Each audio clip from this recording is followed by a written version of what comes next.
This is a Hot Pie Original. Hey there, everyone. Welcome to the Inhumane podcast, a Hot Pie Media original. And we are here with episode 13. And today, I'm going to kind of talk about how your taxpayer money may be paying for some traffickers at the US-Mexico border.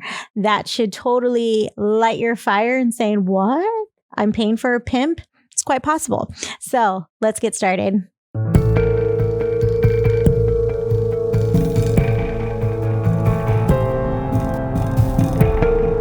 So my big question to kind of start us off is, are there any limits that a mother, a father, guardian has when it comes to giving like their kid the world, right?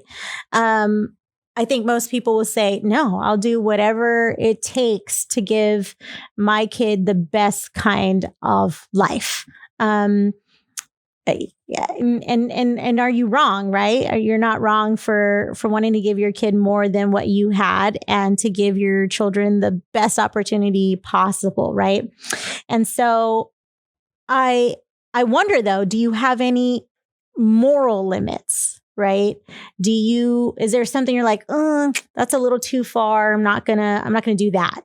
And it makes me think of, I'm sure some of you is like all over media and tabloids for the past 2 years, I think now, maybe 3. Lori Loughlin, she was on one of my favorite shows growing up, Full House.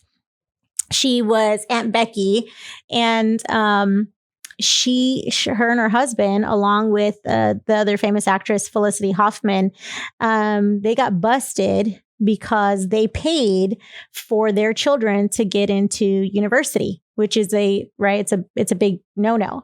So her and her husband, actually specifically with Lori, she paid $500,000, right? So like almost $500,000 for her daughters to get into USC, the University of Southern California. So it was like a big scandal. A TV show that she was on, they kind of removed her from that, or a couple of TV shows, actually, they completely removed her because, right, it just didn't look right. It was bad. She did get convicted, her and her husband.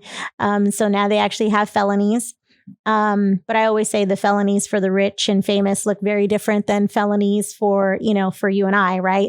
Like those felonies on our record look very different and they feel very different. But regardless, her and her husband, they still have some, they got penalized for that. Her husband actually was like sentenced to 5 months in prison and he had to pay like $250,000 and then he'll be on, like supervised release for like 2 years. And she got the same in regards to like a 2-year supervision. I don't know if she actually went to prison like Felicity Huffman or jail. She was in jail for like 11 days and she hasn't spoken out about it at all. But Lori Hoffman, or Loughlin, sorry, let me tell you what she said. So I quote, "I went along with a plan to give my daughters an unfair advantage in the college admissions process. In doing so, I ignored my intuition and I allowed myself to be swayed from my moral compass. I thought I was acting out of love for my children, but in reality, it only undermined and diminished my daughter's abilities and accomplishments."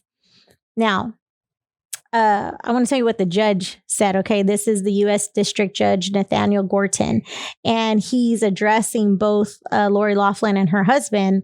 And he said that one, he described her as a fairy tale life. Okay, and I quote, "Yet you stand before me a convicted felon, and for what? To have whatever prestige and instant gratification that comes from being able to show off the admission of your daughters to a preferred university." And he's telling her husband, you certainly did know better, right? Because they're kind of saying like, I just didn't know. I didn't know the magnitude or whatever. And then the judge continues to say, you're not stealing bread to feed your family. You have no excuses for your crime. And that makes it all more blameworthy. So the judge says you're not stealing bread to feed your family, right? Obviously he's trying to make a point. And right, you kind of agree with that point because you're like, seriously, y'all paid $500,000 to get your kid into a university that I'm sure she was probably going to get into anyway, or another university, maybe not that one. You probably don't have problems paying for the university like majority of individuals, right? So there's probably a lot of eye rolling, but let's be real. A lot of people are shaking their fingers at them, right? And like, shame on you. That's a disgrace, blah, blah, blah, blah, blah. But this judge, he's saying like, hey, you didn't do this to steal, like you didn't steal to feed your family. This is like a very luxury kind of felony, if you will. And so that makes me wonder, right? And I made that connection with what's happening down at the US-Mexico border, where you have all of these unaccompanied minor children coming across. And it's a huge political conversation, right? People from all sides have comments. People are going to the border, looking and seeing what's actually really happening. And so it was 2014, and I worked for an organization where they had 24-hour shelters for these unaccompanied minors. And in 2014 was a really big influx of unaccompanied minors, so much so that my husband and I both worked there and we were deployed. Like, we did not live in our home or even in the state of Texas for a couple of months more. My husband was there a little bit longer because the U.S. had we were busting out of the seams, right? All the 24-hour shelters that are made for this, they were busting in the seams. So we, the U.S. government and these entities, these nonprofits, had to come up with another plan. And so I was in California for a while. My husband was back and forth from Arizona and California. It was all over the news. Like, I went to actually quite a few different protests while I was there because I wanted to see what the public was saying, as well as the news media. And if you're not aware, we had about, and I believe it was from like April to about June, because July and August gets too hot to travel through the desert, right? But we had about a little over 10,000 unaccompanied minors. That was the last records I saw. And they're predicting that by September of 2021, we're going to have over 20,000 unaccompanied minors come through the US-Mexico border. That's insane. Okay. That's insane. Now, I'm sure a lot of you have seen, right? The kids in cages is the famous phrase, which personally, you're going to get an eye roll from me about that because we're so upset about them in cages, but you're not upset about what's happened to them on their trek up here, right? Because most of them come from Central America, like Guatemala, Honduras, places like that, El Salvador. So you're not upset that they made this journey with an adult that's more likely a smuggler, right? A coyote. They made this journey, inhumane things happening to them. And then here they're in the US where they actually get fed, shelter, protection, so on and so forth. Yes. Do I agree with you? A kid shouldn't be in cages? Absolutely. But what I'm saying is we're picking and choosing what we want to be upset about. And that is where I think people are a walking contradiction, right? And you don't want to be a walking contradiction. You should be bothered and upset from the beginning of their journey, not when they're here. And this is where, right, the media just irritates the life out of me because they're constantly just sharing their own narrative and to get us constantly to pit, right? Pit us against each other and not looking at the big issue of human trafficking that's happening at the border. Hands down. Now, one of the things I think that they pull on our heartstrings by saying, oh, they're all seeking asylum because they're running from gangs. They're going to die in their country. They're running from poverty, so on and so forth. And not saying that any of those things are not true. They absolutely are. I've spent time with these, with unaccompanied minors, and those are some of the stories, but those aren't all the stories. Okay. And it's not just a handful. I've sat with kids back in 2014, 2015, and they will tell you, oh, well, we didn't really have much to do, so we thought we'd make this trek. And, so-and-so said it was a cool idea, so we're going to go, and so on and so forth. So they're not all running to save their life, is what I'm trying to say. And you could give me as much backlash as you want, but until you actually sit with these kids and talk with them and they describe their journey and why they came up, you kind of don't have a leg to stand on, because that's not what the media is telling you. And I will tell you, I've talked to both sides. I've talked to extreme liberals and I've talked to extreme conservatives, all within this past couple of months about this influx, and to really get like where their thoughts are. And in reality, everyone has come back and talked to like the strong empathy that they have for these kids, because nobody wants to see that happening to a kid, period. Doesn't matter their color of their skin. Like everybody just wants to make it like it's a race, a race thing. And no, like we have compassion. You don't want to see a kid do that. That's from extreme conservatives and extreme liberals. They're like, but what do we do? Right? What do we do? And I think the only way we're going to do something is when you know that they're smuggling and trafficking children. Like we've talked about this. This is a $150 billion business annually, and it's growing. They don't care what your age is. If you can make them money, that's all they literally care about. Now it's commodity trading, right? It's a business, and it's all about the ROI. And so I'm going to give you a big trigger warning here. So if there's children in the room, you might want to, get them out. You might need a pause after hearing some of this, some of these stories. Take care of yourself, do some breath work, or go run, walk, kick something, like kickboxing, something along those lines. And then come back and listen, because you're going to want to know what is happening on both sides. Okay. So as I mentioned, my husband has sat, our friends that we still talk to within those organizations have sat with these children. And so we know their stories. They're telling the story. We're not putting any words in their mouth. They're describing their trek.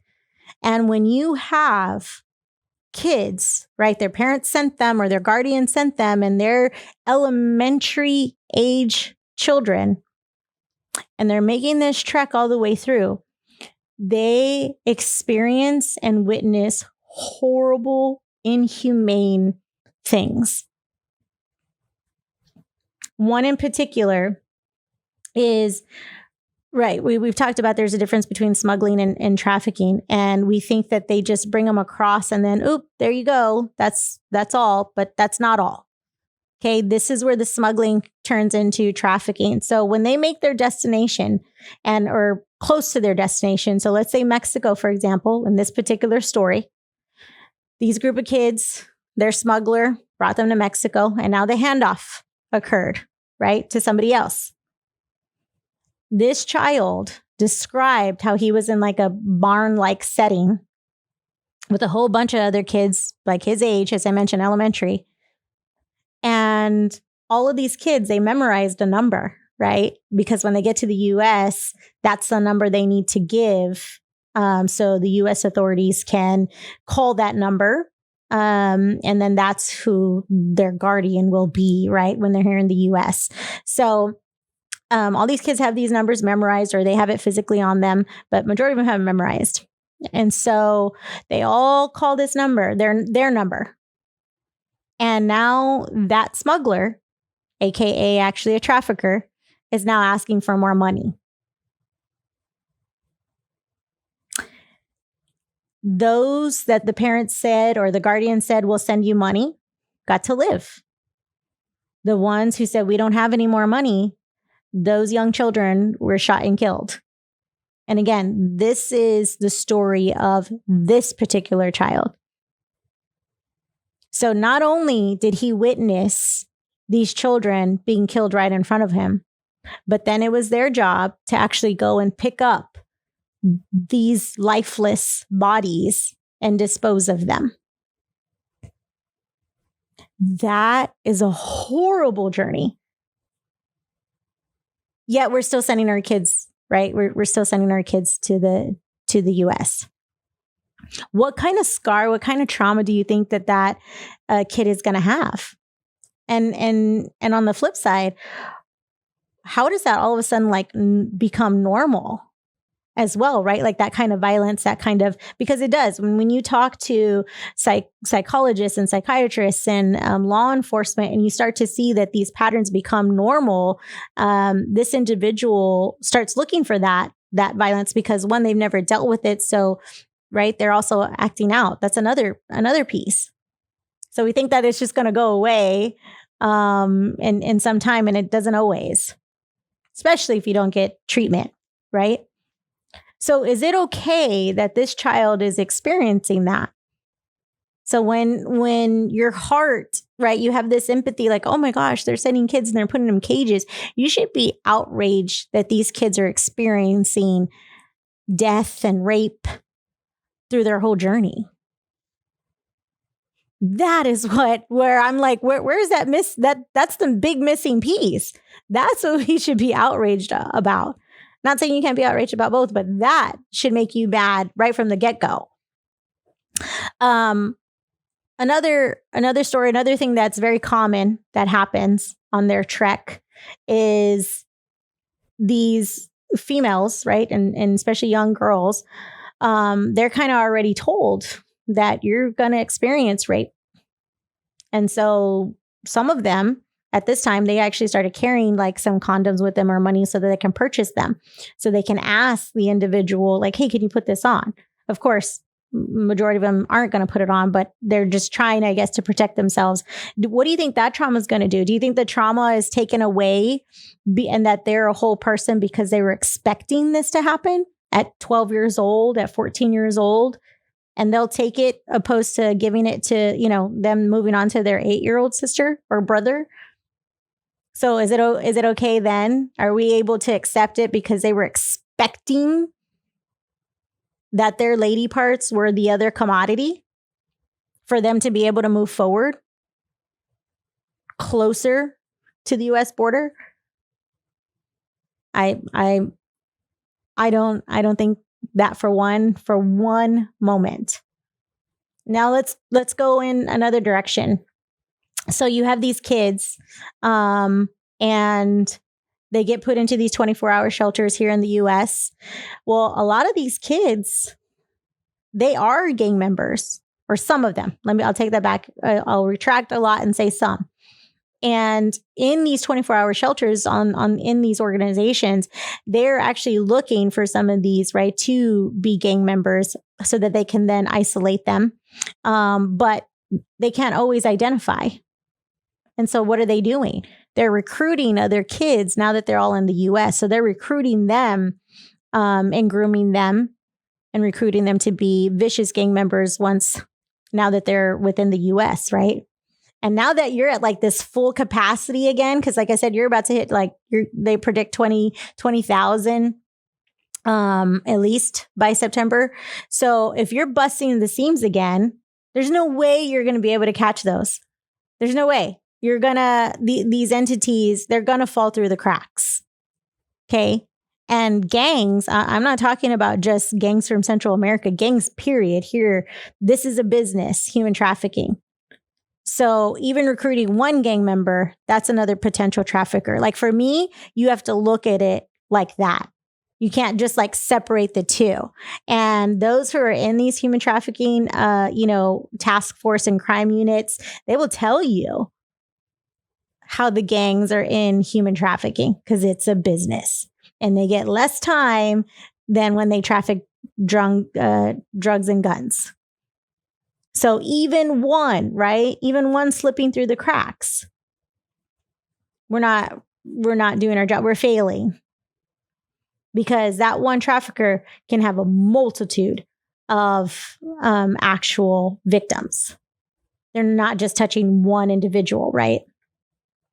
So once these kids are in these 24-hour shelters, right, they will tell you that they're trying to verify and seeing who the adult, who their new guardian will be here in the US. I think we could do a much better job. Obviously, I don't know all of the organizations and how they do that, but there's pretty much a policy and a procedure that you follow because the Office of Refugee Settlement, the federal government office, they do a lot of monitoring and they check to see. So they pretty much have kind of the same policy and procedure across the board that they do to verify that these are legitimate legal guardians. But there's definitely no DNA tests at all being done. And again, for me, this is not a political of if you're against the wall or for the wall. This is just more about human life, period. And humanity, whether you are from Central America, humanity, or whether you're here from the US or you're in Africa, I don't care. For me, it's humanity, period. So this isn't a political agenda in that space. However, both sides of the aisle should care about this topic, more about humanity. And so right now, the only, I think, airtime when it comes to humanity that we're getting and that we're seeing is just that these kids are in cages. We're not looking at this other major part before they even get to the US. And so if we're thinking, well, that's not our problem, we don't have any say or anything, I don't believe that to be true for 1 second. And let me give you a little bit more, I guess, insight that should still, I guess, make you really, really upset. So once they're identified, right, with a guardian here, many, many times, this is an aunt, an uncle that these nieces and nephews who have come across never even met, right? Because these individuals lived in the US for a really, really long time. So there are like literally tons and tons of incidences and stories where these adults who live in the US, they actually have debt. And I don't mean debt like a loan or a credit card, but they have debt to some criminalized activity and individuals that we would label as criminals. And a lot of them are still from South America themselves, but they have counterparts here in the US. And so they have this big debt. So they're in debt bondage is what you call that in the human trafficking space. So what do? Well, now they just got, right, a child that they've never met before. And I know that may be hard to believe, like, how can you sell your own family member? But it happens all the time. And if they're threatening you, right, your debt collector, if they're threatening you and your life and your own family, like your own children, right, and wife or husband or what have you, what are you going to do? They give up that child. So now their debt is cleared. Okay. It's a commodity. Like I keep saying, you got to keep looking at it like that because we're trying to put empathy in our heart and us, what we would do. But when you flip it to a business, they don't see human life. They see a commodity. So there's that debt bondage. So that kid, that unaccompanied minor that just came across, they verified that this is their new guardian. And boom, now their debt has been paid and that child now belongs to a trafficker. Other incidences happen where this child, unaccompanied minor, comes across. They find their family member and now they live with that family member.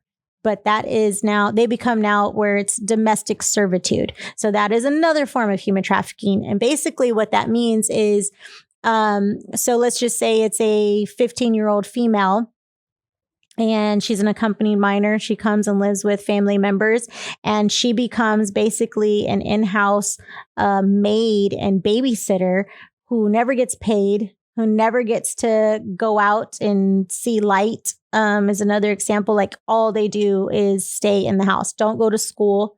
Their job is to domestic servitude, right? They're basically like an in-house kind of slave. That's it, hands down. So we're mad and we're upset, as you should be, that they're in cages. So they're trying to pump them out and get them, to who they need to go to. Yet there is no checking after that. We don't really have policies and strong enforced policies and procedures where these unaccompanied minors, we know their whereabouts and we are checking on the welfare of that child like we do here in the US, right?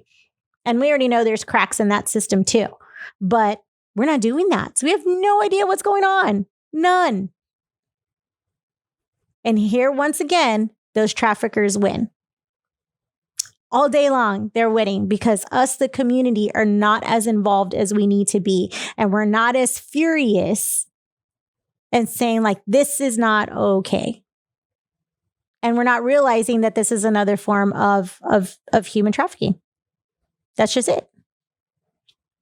So these kids I'm going to put something out there. So if you, a U.S. citizen, right, let's say a couple, husband and wife, and they send their 10-year-old on a trek across the U.S. with a stranger, the stranger's like, oh, hey, I'll take them to, to the East Coast for you, and you live on the West Coast. I'll do that. Oh, okay, you'll do that? Great, because I can't, because I work. So you're gonna take my kid. Great. Here's some money. Here's money for the travel and for food. Thank you so much. Call me when you get there. And along the way, that individual who you trusted with your child raped, tortured, and now maybe holding them for ransom. What would happen to you?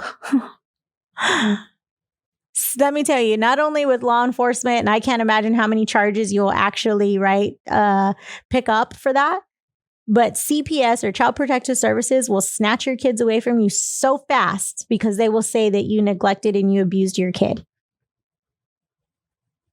That will totally happen.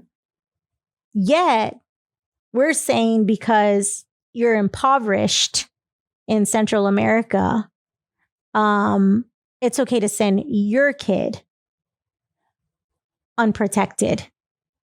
And we don't want to call that abuse and neglect, right? So again, I am not saying that these are bad parents. I'm not saying that they don't have any other choices. I'm not saying that at all. I'm just trying to help you look from a different perspective, and especially from the predator, right? Because these predators are taking them. These predators, they see that as like, oh my gosh, this is so easy.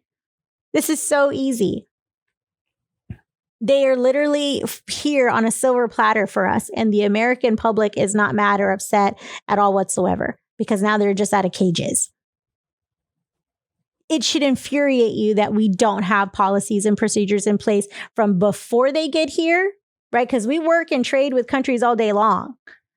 So what do we have in place? If you didn't like the Trump policy, I don't care. So what policy can we have, right? Not having any. Or so again, this is for both political sides to come together and be infuriated from the beginning all the way to the end. Because now once they're in the U.S., those children are like our responsibility, like they would be with any other parent, right, and U.S. kid. And yet we don't check on their well-being at all whatsoever. So traffickers, these border pimps, don't care. And so my question is, putting your child through this rape, torture, killing, witnessing of murder, nonstop trauma, right? Is that okay? Or are we really saying like they had no other choice but to send their kid? And I think this is where, right, you have the scale and you're weighing out kind of like the pros and cons. So, my kid might potentially die here in my country through maybe lack of food or a gang threatened them or something along those lines. Or I send them on this long journey all by themselves.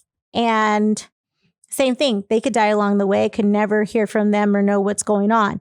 And is that the price that we pay for the freedom that we have here in the US, right? Like that is, I'm not saying this is so easy to say, boom, here's the answer. I'm not saying that. But I want you to look and I want you to pay attention that They're lying to us when they're saying that trafficking does not happen at the border. Because if a conservative says it, people get mad. Because a liberal says it, then people get mad. You need to delete all of that, and you need to just look at humanity in general.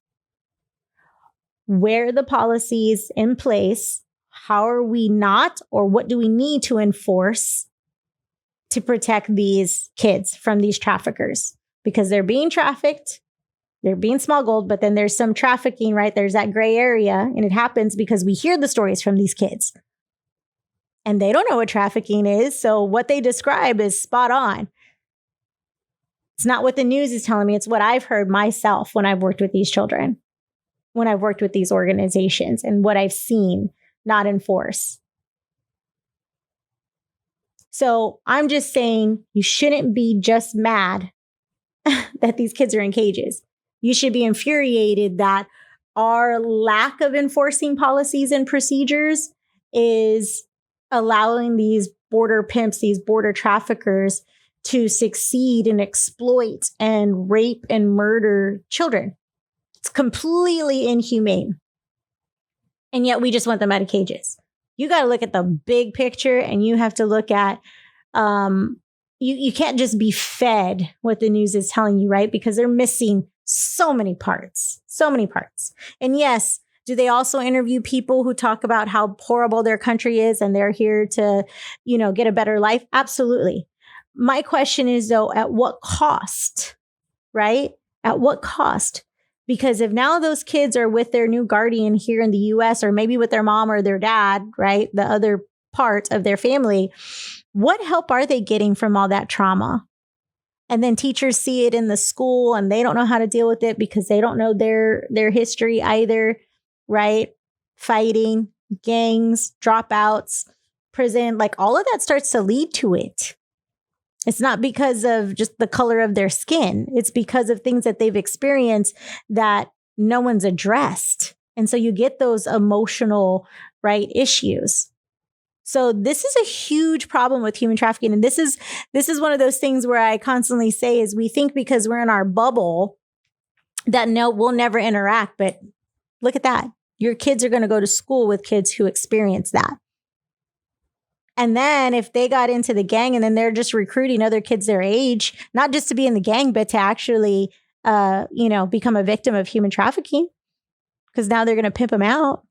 Like, it is literally, the web stretches so far. Every one of us is affected in some way, shape, or form.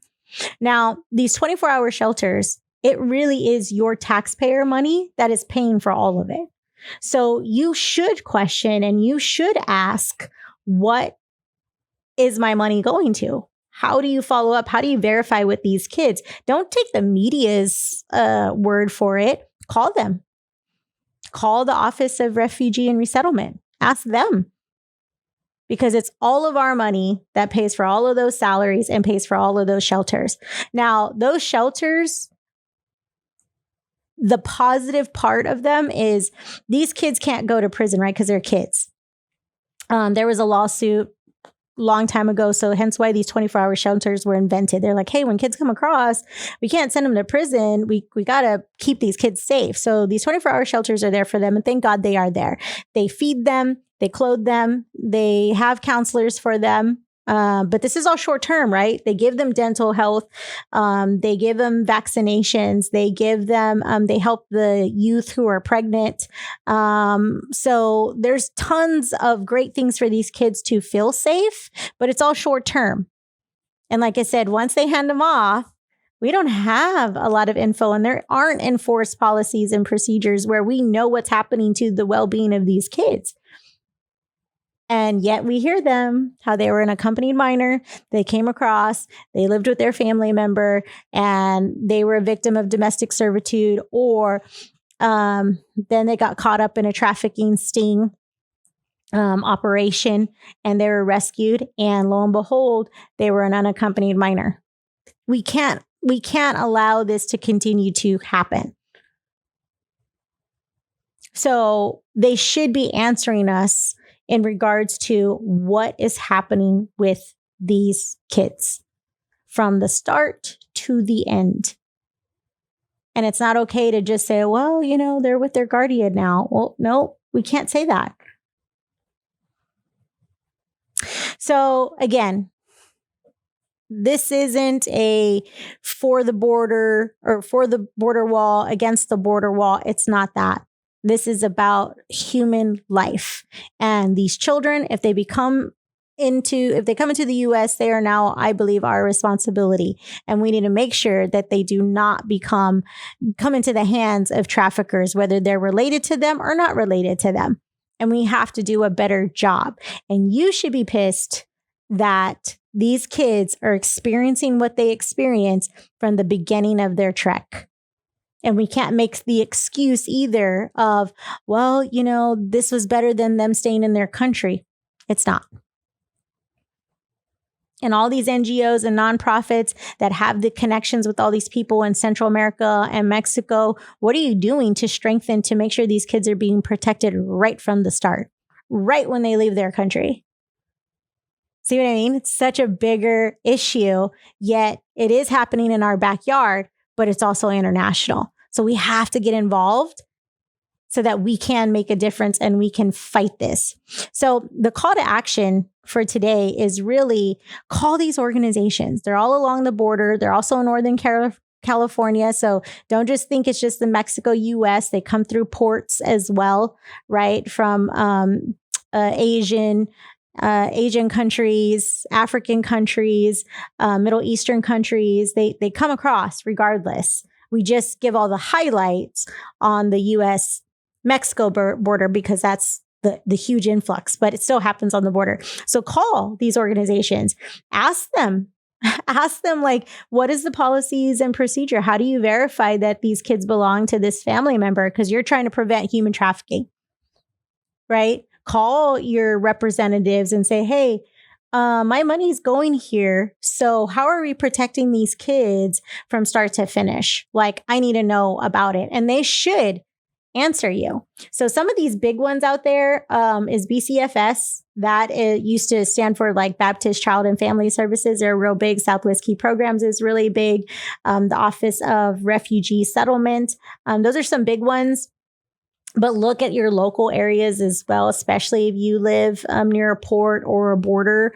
Ask them because they need to start answering, and we can't just keep pushing it off for the next influx. Because what's going to happen to these 20,000 kids that are here? Let's just say even half. Let's just say 10,000 kids. Is it okay then? Is it okay if only 200 get trafficked? Like, what's your number? Because my number is 0. I don't think any kids should be trafficked. And especially if they're here on our soil, we're either a contributor or a protector of that. So call to action, look these up, see what we could do about it, get knowledgeable because this is a problem. They are border pimps. They are traffickers, even if it just takes one. So thanks so much, and we look forward to seeing y'all next time.